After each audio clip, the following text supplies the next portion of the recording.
This is Jim Williams with the Hurricane City Tropical Update for October 29th, 6 p.m.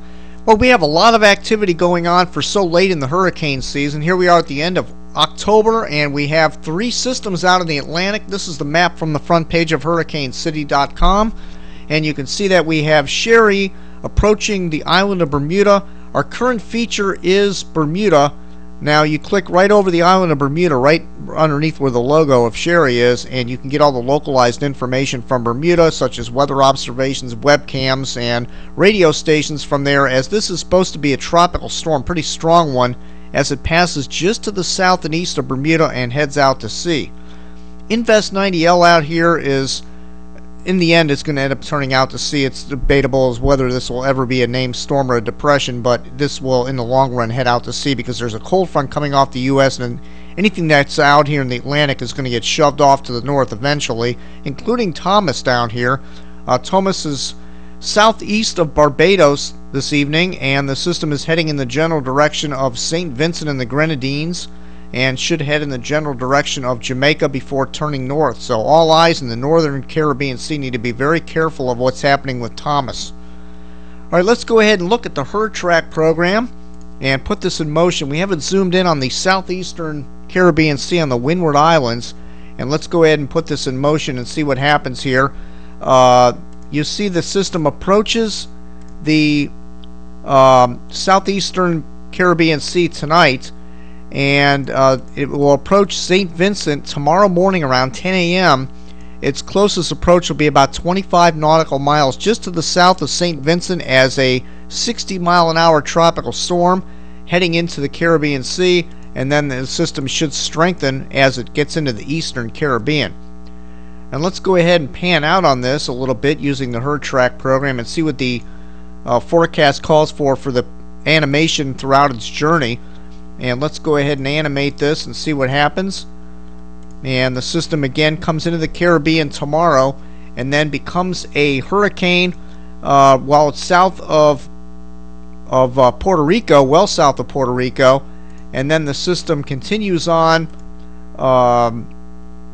towards Jamaica, and you'll see here that the system is well south of Hispaniola and heads towards Jamaica on the 3rd, which is the middle of the week, Wednesday. It approaches Jamaica from the southeast as a major hurricane. This will become a major hurricane at that point. That's the official forecast from the National Hurricane Center.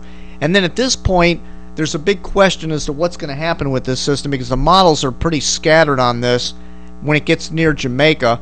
I'll show you the best performing models in just a minute, but remember, we have Haiti right here, and Haiti went through the major earthquake on January 12th, and there's still huge problems down there. And any track that this thing takes, either East Cuba through the passage here between Jamaica, Haiti, and Cuba, or right over Haiti, would be disastrous for the residents there, as this will be a huge rainmaker. This is a large system too, and wind bands are going to expand out quite a bit when it gets into the Caribbean. It's probably going to be about this large of a wind field, so everybody's going to be affected by this in the greater Antilles in one way or another as this moves off to the west-northwest. But residents, be prepared.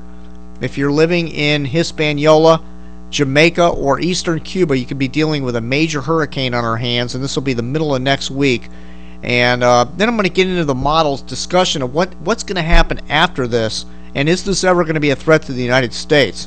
So let's go ahead and get to some more images here. And first of all, I want to talk about Sherry briefly, because this is going to come near Bermuda tonight and then scoot off to the northeast. And again, as I showed you, you can click on right on the island of Bermuda on the hurricane tracking map at Hurricane City and get all the localized information from Bermuda. But 2 a.m. tomorrow morning, this is going to be racing off to the northeast and out of the picture, and then all of our focus is going to be on St. Vincent and the Grenadines tomorrow morning, as Tomas is going to be approaching there as a pretty strong tropical storm. So we'll say bye-bye to Sherry tomorrow, and then here we go with the models on Tomas.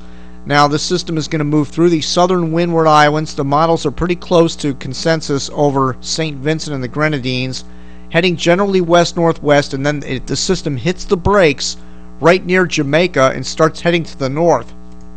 Now, a couple of other models here, the UK Met and the Euro model, both have this well south of Jamaica heading west-northwest. Now, the Euro has suddenly hit the brakes on this and has it going over Jamaica near Haiti, and then it backs up and stays down here near Jamaica going out into late next week and into the weekend. It still lingers it down here near East Cuba, and that's going to open up a can of worms as far as where is it going to go after that, because a lot of the models, including the UK Met, indicate there's going to be a strong ridge of high pressure that's going to build here over Florida and the western Atlantic, and it's going to trap this system, and it's not just going to go racing off to the northeast. So the Bahamas, Cuba, and even potentially Florida may have to watch this going into next weekend, as this could still be lingering down here, and things could change dramatically with the models at that time. So the moral of the story is the models are pretty close to consensus on turning this near Jamaica somewhere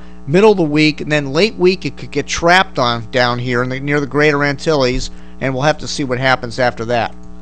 Let's go ahead and show you the best performing models. I put them all up on the HerTrack program.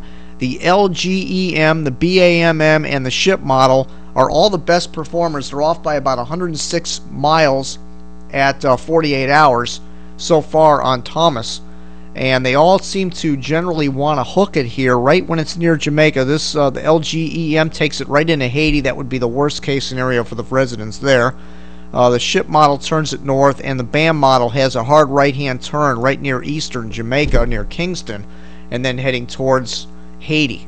So it's not looking good for the folks of Haiti. Let's hope this doesn't pan out, but the three best performing models all right now have it in this circle right here going out in the middle of next week, so people need to be prepared in those areas.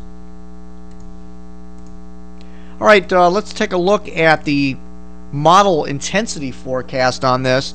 Now, the best performing model so far in the intensity going out only 48 hours is the ship and the D-ship model, and those have this as a weakening system here. If I can find it here, in about 48 hours, here it is, the ship model has it at 46 knots, weakening at 48 hours. So there's some indication there might be some wind shear. Maybe it's going to interact with the South America. There could be reasons for the weakening in the winds, but there's a pretty good group of models here, right here, that keep this as a tropical storm going out 48 hours. And only a couple of models have this as a hurricane, the Schiffer model and the GFDI model. Now, the GFDL model has been a little sluggish on development on this system, but we'll see what new runs come out now that we have Tropical Storm Tomas out there. Quick look at the water vapor loop of the Caribbean, and again, Tomas, beautiful looking system, outflow in all quadrants, a very large system. And again, look at this. Look at the size of this thing. I mean, if you bring this over here and draw the same circle, you've got an area covering from Central America all the way over to Haiti. That's how large this wind field is. So they're at the very least going to get a lot of rain in Jamaica and Haiti and Hispaniola from this system. So again, I hope they're making preparations right now in Haiti for what's coming, because this could be a very bad situation. Cold fronts coming off the east coast.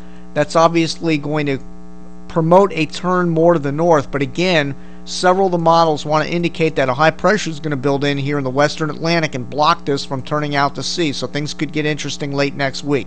That's it for now. I'll be back with another update tomorrow afternoon on this developing situation, and all eyes will start focusing on the southeastern Caribbean Sea. That's it for now. Thank you again for visiting Hurricane City.